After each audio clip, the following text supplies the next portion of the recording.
got that, Crispy? Yeah, we've had an amazing time. Obviously, coming back to Calgary is a soft spot in all our hearts. We have an amazing group of people, amazing team that obviously accomplished a pretty amazing goal, and we didn't do it without all of us. So it's so great to have everybody back and getting reacquainted with everybody. It's like, in the dressing room yesterday, I'd say to everybody, it was like we never left.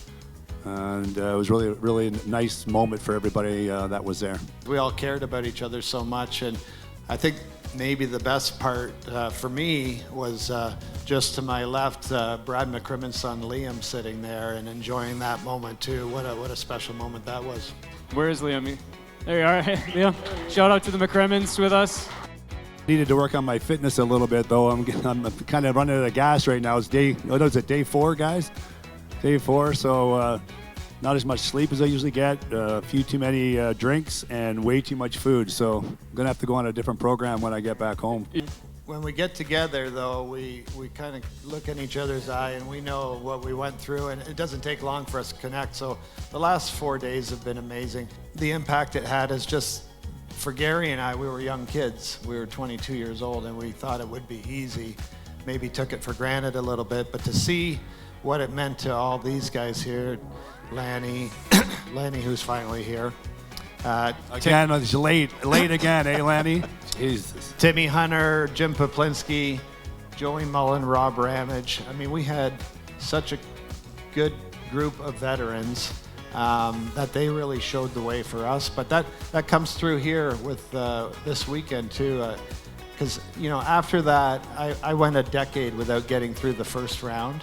And I always went through thinking about what it meant to those guys. And so when I got to take another run at it, it just impacted me every day thinking about what we went through here 10 years earlier. But when you step into a combination that I stepped into in Calgary, again, I'm going to use that phrase, I was blessed. You've heard these two gentlemen up here talk about the players and whatnot.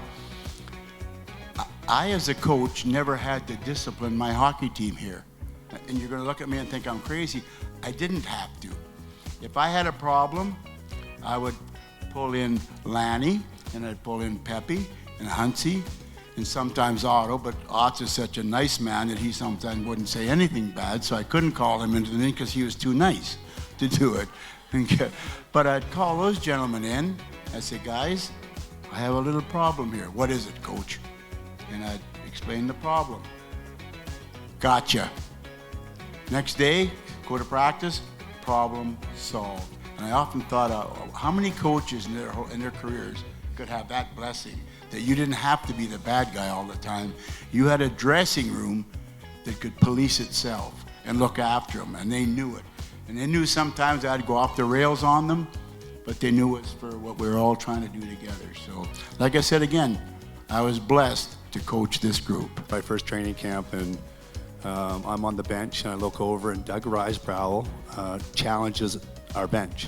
Right? We're in a red-white game, like we're in a scrimmage, and Reiser challenges the bench, and I look over, and Lanny's jumping over the bench to fight Reiser in a red and white game, and I'm sitting on the bench going, is this really happening? Like, these guys are friends.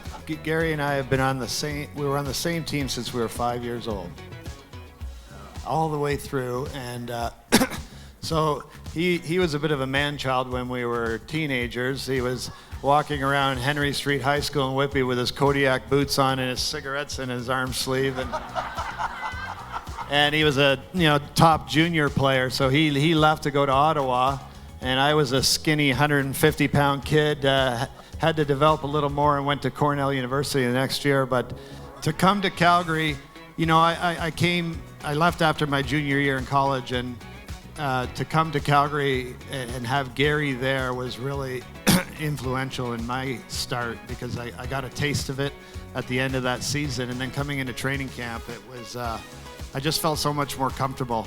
And but he was always there for me all the time. We played in Calgary together, we played in Toronto together, we played in Florida together. Hard to believe, but I always knew he had my back, and I always told him, I've got your back too, unless McSorley was chasing him around the ice.